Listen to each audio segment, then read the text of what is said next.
We'll guide you through how to transfer your Namecheap domain to another registrar smoothly and easily. If you find this helpful, consider subscribing and liking the video. First, go to the Namecheap website and log into your account. Once logged in, head over to the dashboard. Here you will see a list of your domains. Click on the domain name you wish to transfer. You will be taken to the domain details page. Scroll down and find the sharing and transfer section.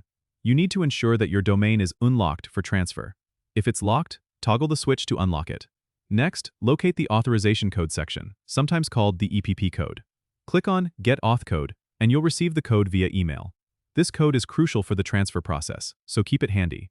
Before you proceed, make sure your domain's whois information is public, as some registrars require it for verification.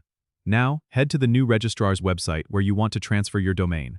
Start their transfer process by entering the domain name and the authorization code you received. Follow their specific steps to complete the transfer. Typically, you'll need to approve the transfer through emails from both registrars. Transfers can take a few days to finalize, so be patient. If you encounter any issues, both registrars' support teams are usually very helpful. And that's it, your domain transfer is underway. Don't forget to subscribe and comment if this helped you out.